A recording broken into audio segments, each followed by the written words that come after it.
Mais dans ce programme aujourd'hui, nous allons définir ce que c'est qu'une immobilisation.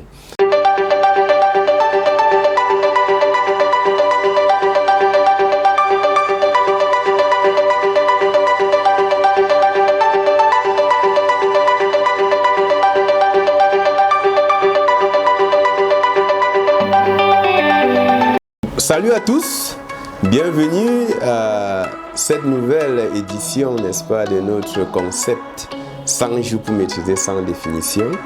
Nous sommes au 3e jour. Au premier jour, nous avons défini le bilan.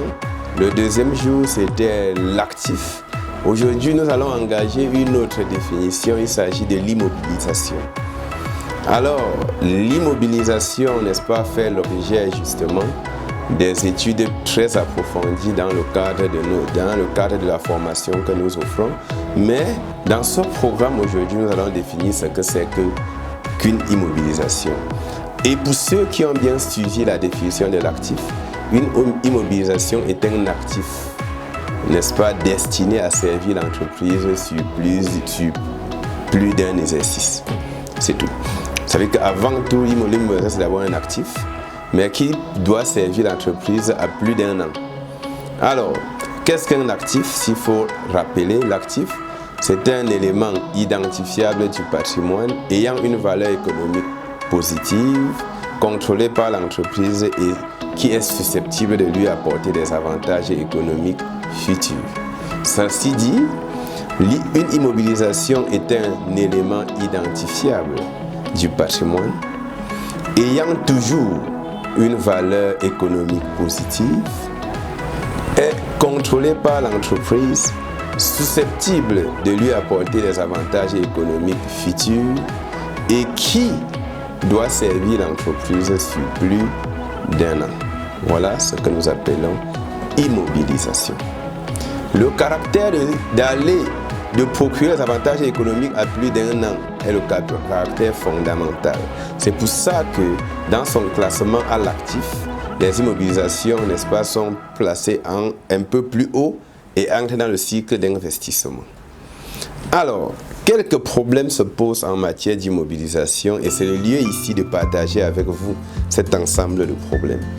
Nous avons l'article 7 du Code général des impôts qui justement précise que le petit matériel d'une valeur inférieure à 500 000 peut être comptabilisé en charge.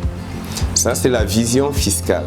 Sauf qu'on ne clarifie pas clairement ce que c'est qu'un petit matériel. En comptabilité, le raisonnement est autre. Lorsque l'entité achète justement un bien, la question qu'on se pose, c'est quelle est la durée d'utilisation de ce bien? Et si on se rend compte que le bien sera utilisé sur 2-3 ans, on place là en immobilisation. Pourquoi je prends cet exemple? C'est justement parce que lorsque vous achetez un serveur informatique à 450 000, cet ordinateur a une valeur inférieure à 500 000. Parfois, vous pouvez être tenté au sens de l'article 7 du Code général des impôts, n'est-ce pas, de comptabiliser cet investissement en charge. Alors qu'à la fin d'année, le serveur est prévu pour être utilisé sur 4 ans. Et si, justement, vous mettez cela en charge, à la clôture des comptes, les traces dans la comptabilité de ce serveur vont disparaître. Lors de l'inventaire, bien évidemment, on va se rendre compte qu'il y a des ordinateurs, justement, qui ne sont pas enregistrés dans la liste des immobilisations. Alors, vous et moi, nous savons, et pour ceux qui ne savent pas, on verra ça lorsqu'on va aborder les principes comptables, que justement la mise en œuvre du principe de transparence, n'est-ce pas, intègre, n'est-ce pas, des sous-principes tels que le droit et l'obligation, qui voudrait que lors de l'inventaire, que tout ce qui existe soit enregistré. Alors, votre comptabilité ne sera donc pas transparente dans la mesure où on trouvera parfois, pour ceux qui vont comptabiliser des biens qu'on utilise sur plusieurs exercice en charge parce que effectivement ça a une valeur inférieure à 500 000.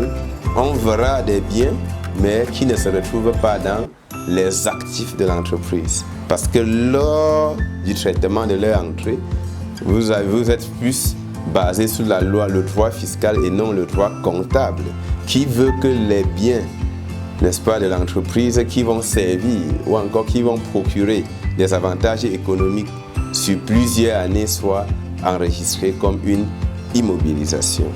Pour fermer, n'est-ce pas, la page de cette immobilisation, il convient justement de dire ici qu'il existe 3 types d'immobilisation. Vous avez les immobilisations incorporelles, c'est-à-dire les immobilisations sans substance physique. Vous avez les immobilisations corporelles, matériel, terrain et autres outillages.